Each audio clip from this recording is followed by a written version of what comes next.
Comment mieux gérer ses finances suite à une diminution de salaire? Bonjour, je suis Cédric Zongo. Alors, comment s'en sortir quand on a vu ses revenus diminuer? Cette question m'a été inspirée par l'un des abonnés à mes capsules qui a bien voulu répondre au sondage que j'ai récemment publié pour recueillir vos préoccupations afin de produire du contenu qui vous sera utile et pertinent pour cette saison actuelle. Et si vous avez eu l'occasion de répondre à ce sondage, ben, je vous remercie d'avoir pris le temps de le faire. Et si vous n'avez pas encore eu l'occasion de le faire, vous allez trouver le lien en dessous de cette capsule et c'est toujours possible pour vous de répondre à ce sondage afin de me permettre tout simplement de produire du contenu qui sera pertinent pour vous, comme cette capsule que je produis en réponse à la question qui m'a été posée à travers ce sondage. Alors, comment mieux gérer ses finances suite à une diminution de salaire? Ben, c'est une question pertinente dans ce contexte actuel de la COVID-19 ben, où de nombreuses personnes perdent leur emploi ou encore voient leur rémunération être coupée. Alors, il va de soi que si vos revenus ont diminué, vos dépenses également vont devoir diminuer. Donc, c'est-à-dire que votre train de vie va devoir s'ajuster.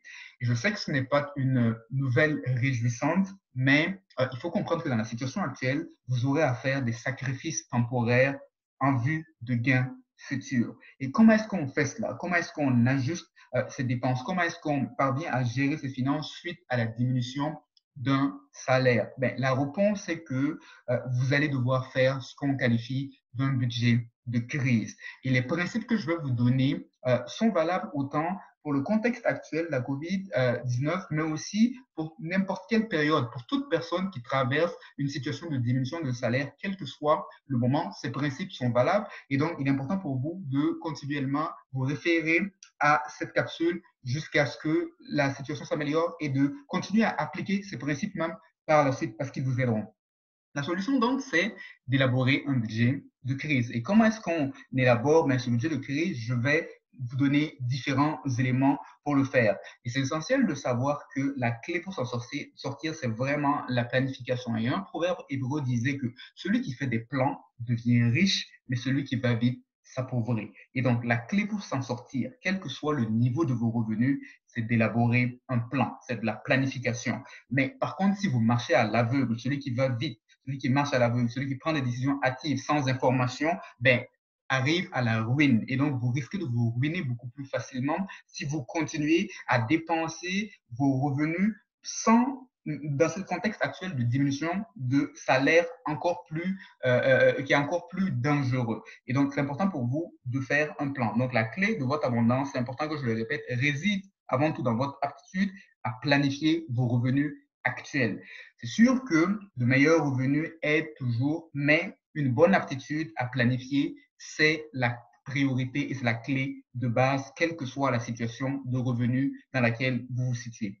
Alors, comment est-ce que vous pouvez élaborer ce budget de crise? La première chose que vous devez considérer, c'est que vous devez d'abord établir vos priorités de dépenses. Et en période de crise, c'est important pour vous d'élaborer vos priorités de manière précise et de manière claire. Parce qu'il faut se l'admettre, vous ne pourrez plus tout faire.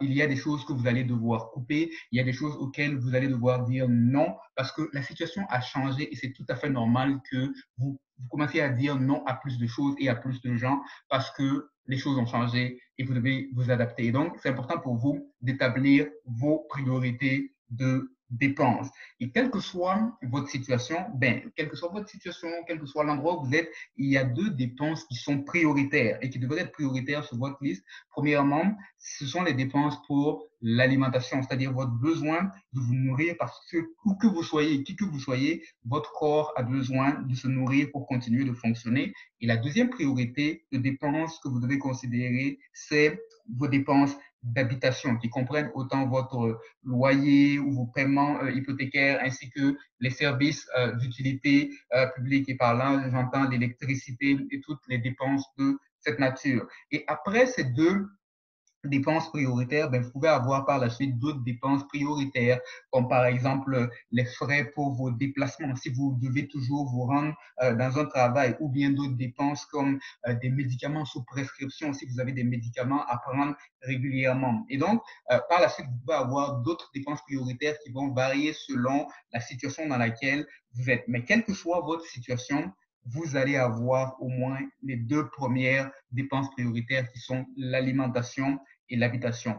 Et c'est important de mentionner que quand je parle d'alimentation, je parle des choses de base, de l'essentiel pour vous nourrir. Je ne parle pas du gigot d'agneau que vous voyez à l'alimentation et que vous aimeriez prendre. Non, ça, on va le laisser de côté pour un autre moment. Quand on est en période de crise, on veut continuer à manger, mais on veut manger ce qui est essentiel. Et donc, c'est important de rester focalisé sur l'essentiel, qui est notre besoin d'alimentation et notre besoin d'avoir une habitation où dormir.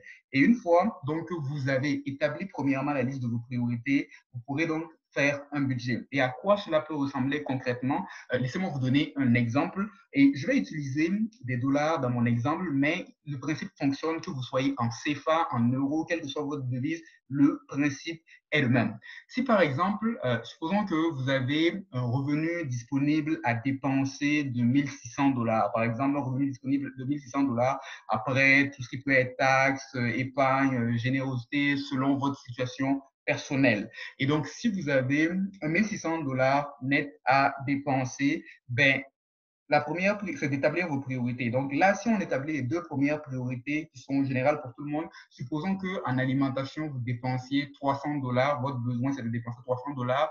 En habitation, votre besoin, c'est de dépenser 800 dollars. Mais ça veut dire que le total de vos dépenses pour ces deux premières priorités de base s'élève à 1100 dollars. Et donc, ça veut dire qu'il vous reste 500 dollars à dépenser sur les autres priorités. Donc, vous allez voir qu'il vous reste 500 dollars et vous allez donc passer à la troisième priorité sur votre liste et voir si ce 500 dollars est capable de couvrir la troisième priorité. S'il est capable de couvrir et qu'il en reste, vous allez passer à la quatrième priorité et vous allez vous arrêter là où l'argent aussi s'arrête. Donc, quand vous arrivez à un point où il n'y a plus d'argent, ça veut dire que toutes les dépenses à partir de ce point et par la suite, ben, vous ne pourrez plus les rencontrer ou si vous devez les rencontrer, il vous faut trouver d'autres manières de les rencontrer dont on discutera au cours de cette capsule. Et donc, c'est important, premièrement, d'établir vos priorités afin de pouvoir établir donc votre budget. Donc, en période de baisse de revenus,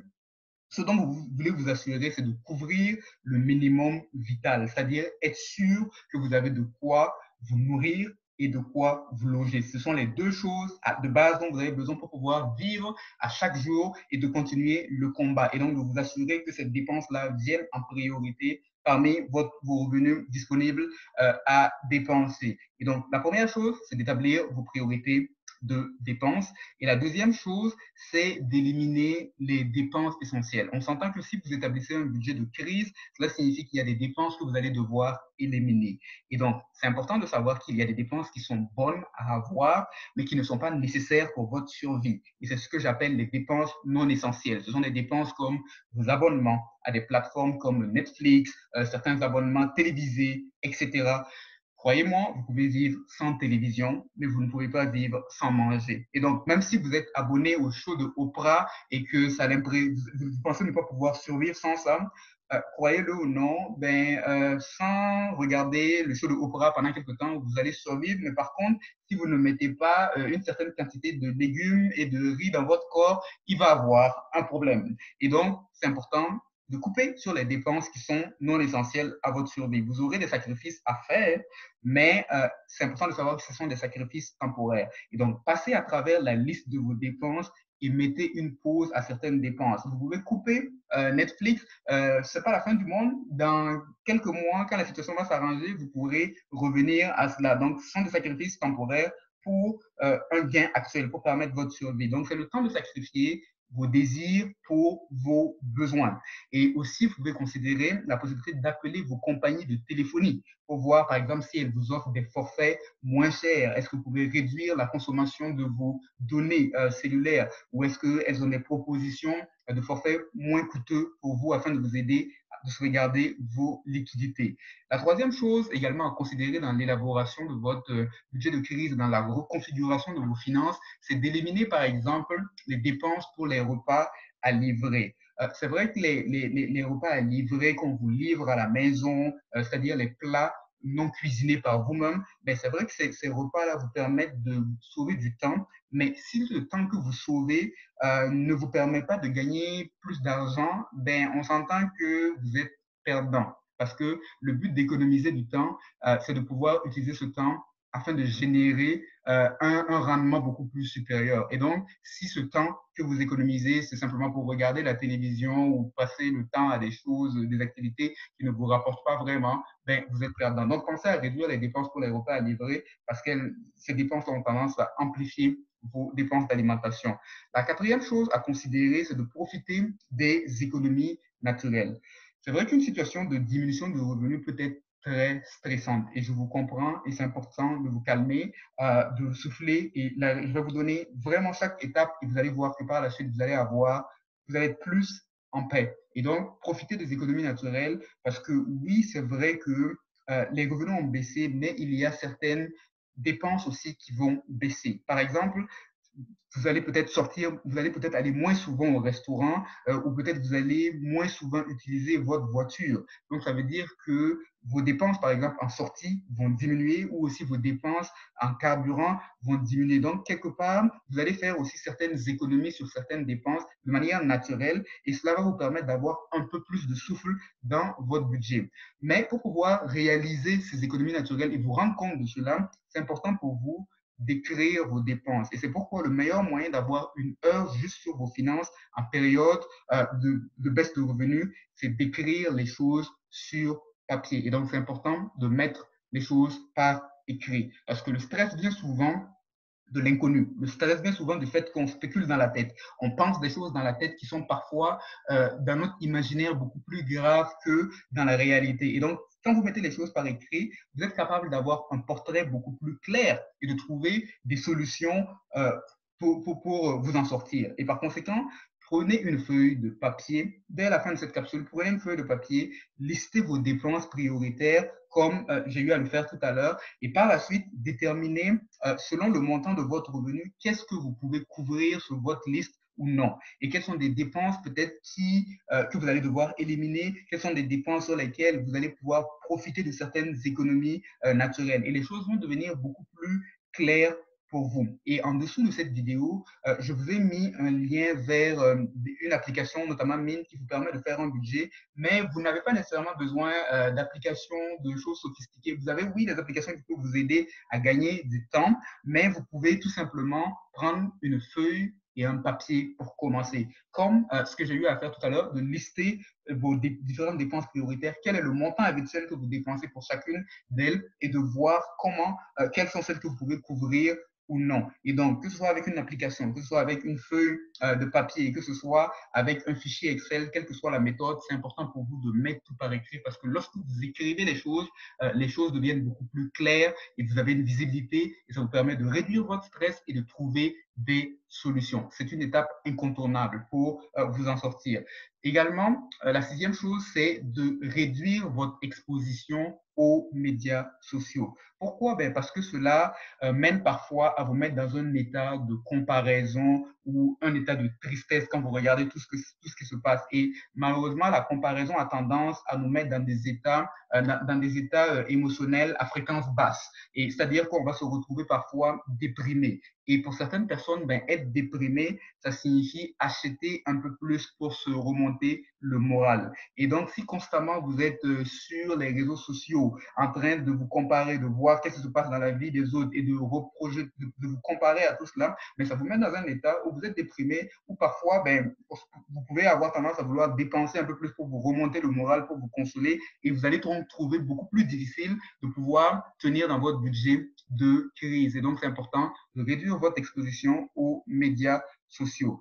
Également, la septième chose, c'est de renégocier vos emprunts et de payer le minimum requis. Et donc, étant donné que vos liquidités sont présentement rares, les montants ont diminué, ne faites pas des paiements excédentaires sur vos emprunts. Si vous aviez l'habitude de faire des paiements excédentaires pour accélérer le remboursement de vos emprunts, ce n'est pas le moment de poursuivre cela quand vous avez connu une baisse significative de vos revenus. Et donc, payez le minimum requis, le minimum que la banque demande afin de sauvegarder vos liquidités. Donc, ne faites pas les paiements excédentaires afin de sauvegarder vos liquidités, payez uniquement le minimum requis et renégocier si possible vos emprunts à des taux moindres afin d'avoir des paiements moins élevés et de sauvegarder vos liquidités.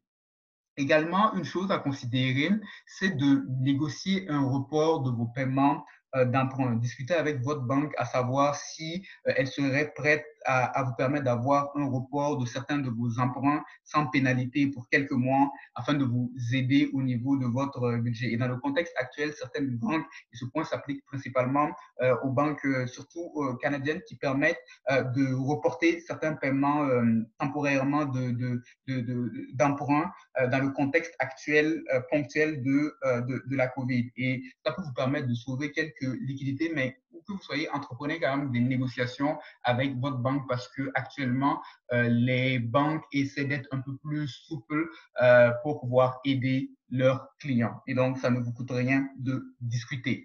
La neuvième chose à considérer, c'est de trouver des sources alternatives de revenus. Et donc, c'est le moment pour vous de penser à d'autres sources de revenus pour complémenter votre budget. Et donc, ça peut être le moment pour vous de redéployer, par exemple, vos compétences dans un autre domaine qui recrute présentement. Peut-être que vos heures ont diminué dans votre travail, mais vous avez du temps libéré. Peut-être que vous pouvez le mettre dans un autre travail qui va vous permettre d'avoir un revenu d'appoint en plus. Et donc, il y a différents secteurs qui recrutent. Il n'y a pas uniquement que le secteur alimentaire. Dans le secteur alimentaire, il n'y a pas uniquement que les épiceries. Il y a aussi les fabricants même d'aliments qui alimentent les épiceries. Il y a les compagnies de transport d'aliments qui fonctionnent toujours. Tout ce qui est commercial, il y a quand même, regardez à ce niveau, parce qu'il y a quand même une certaine activité qui est présente. Il y a le secteur de la cybersécurité, pour ceux qui ont des compétences en informatique. Il y a le pharmaceutique, tout ce qui touche les pharmacies, mais aussi des compagnies qui recherchent des produits. Et donc, il y a des secteurs qui continuent quand même de fonctionner. Et c'est important de regarder, d'avoir un spectre beaucoup plus large. Mais ça peut être l'occasion pour vous de rechercher un autre emploi, mais ça peut être aussi l'occasion pour vous actuellement de penser à démarrer une entreprise, que ce soit une activité temporaire pour avoir des revenus secondaires. Et posez-vous donc, si vous voulez démarrer une entreprise, que ce soit temporaire pendant la période actuelle dans laquelle vous êtes, posez-vous la question à savoir de quoi est-ce que les gens ont besoin. Et au moment où j'enregistre cette vidéo et qu'on est dans un peu ce contexte de Covid, par exemple, présentement, les gens n'ont pas la possibilité de sortir beaucoup, de se rendre chez leur coiffeur. On a tous vu à développer une coiffure actuellement des années passées. Certaines modes sont en train de revenir. Et donc, par exemple, actuellement, beaucoup de gens ne peuvent pas se rendre chez leur coiffeur. Et certaines personnes veulent, par exemple, amener leur enfant chez le coiffeur, mais ce n'est pas possible. Et si vous savez, par exemple, coiffer, pourquoi ne pas penser à offrir des appels conférences en ligne avec des plateformes comme Zoom, etc. Vous faites par exemple 2 heures par semaine, vous prenez un groupe de personnes et vous allez leur montrer comment se coiffer ou comment coiffer leur enfant. Vous regardez comment ça se passe et vous-même vous pouvez coiffer votre enfant en même temps pendant qu'il regarde. Donc, c'est des alternatives, des choses auxquelles vous pouvez imaginer et ces personnes-là vont vous payer une certaine somme, quel que soit le montant, c'est un revenu de plus. Vous pouvez aussi penser à, par exemple, faire des sessions de coaching live via Zoom sur des thématiques comme comment être productif à la maison, parce qu'il y a beaucoup de gens qui maintenant sont confinés, qui doivent travailler à la maison et peut-être que vous savez comment aider les gens à être plus productifs et vous mettez simplement une annonce, par exemple, sur votre page Facebook, vous dites aux gens qui sont intéressés de vous écrire et vous ouvrez un compte PayPal ou un compte de transfert d'argent pour recevoir les paiements. Et c'est aussi simple et vous êtes en business, vous commencez. Vous n'allez pas faire nécessairement là, des millions en une semaine, mais vous allez avoir un revenu d'appoint, quelque chose qui va vous permettre de pouvoir avoir des revenus pour compléter votre budget. Et donc, ce sont des exemples, mais vous pouvez trouver d'autres, des idées d'un besoin actuel que vous pouvez combler temporairement pour pouvoir avoir des revenus. Et ce n'est pas le moment de chercher des choses compliquées. Faites quelque chose de simple qui peut s'exécuter assez rapidement. Ce n'est pas l'activité de votre vie, mais c'est une activité pour avoir un peu de revenus et d'aider des gens en même temps que vous leur offrez le service. Donc, vous faites un échange de valeur. Également, considérez la possibilité de vendre des biens. Peut-être que vous avez des objets de valeur qui traînent chez vous, que vous pouvez vendre pour avoir une injection de liquidité. Il y a une règle qui dit que s'il y a un objet que vous n'avez pas touché pendant un an, ben c'est le moment de le vendre. Je sais que parfois c'est un peu plus difficile parce qu'il y a des objets qu'on n'a pas touchés pendant un an et qu'on aime bien. Je sais que parfois c'est le cas pour moi. Mais bon, parfois il faut savoir se défaire de certains objets lorsqu'on a un manque de liquidité pour pouvoir avoir une injection de liquidité. Ça peut être une montre de valeur ou même ça peut être une de vos voitures pour vous permettre d'avoir de la liquidité et de réduire même un emprunt si vous aviez un emprunt sur la voiture. Et donc, euh, les objets que vous avez, il faut réaliser qu'en fait, que ces objets-là représentent de l'argent immobilisé. Les objets que vous avez achetés, c'est de l'argent immobilisé que vous pouvez transformer en liquidité au besoin si la situation donc s'avère difficile. Il faut être prêt à pouvoir se départir de ces biens pour pouvoir revenir en force plus tard. Et également, onzièmement, ne perdez surtout pas espoir. Et je sais que la situation peut être stressante quand on est dans une période où on a une diminution drastique de ses revenus, mais c'est une situation temporaire. Ce ne sera pas comme cela tout le reste de votre vie. Oui, vous allez devoir faire des sacrifices qui sont difficiles, mais ce sont des sacrifices temporaires. Ce n'est pas pour le reste de votre vie. Et votre vie, rappelez-vous, n'a pas toujours été comme cela, et donc ça ne sera pas toujours comme cela. C'est juste une phase, une période difficile par laquelle on peut tous passer, mais c'est vraiment temporaire. Je vais vous encourager à ne pas perdre espoir dans ces moments-là. Je comprends que ce n'est pas évident, mais je vais vous encourager en vous rappelant que, quelle que soit la durée de la nuit, le soleil va finir par se lever. Et par conséquent, ne lâchez pas, parce que quelle que soit la durée de la nuit, le soleil finira toujours par se lever. N'abandonnez pas, affrontez le défi un jour à la fois et le lendemain s'occupera de lui-même et vous passerez à travers. J'espère que cette capsule vous aide et si vous aimeriez me voir répondre à une question qui taraude votre esprit, n'oubliez pas de participer au sondage en dessous où j'ai mis le lien. Ce sera un plaisir pour moi de produire du contenu qui vous sera pertinent, qui vous aidera dans les mois à venir pour atteindre vos objectifs et aussi rester abonné à ma chaîne pour plus de contenu utile à vous aider. Alors, passez une agréable journée et à la prochaine.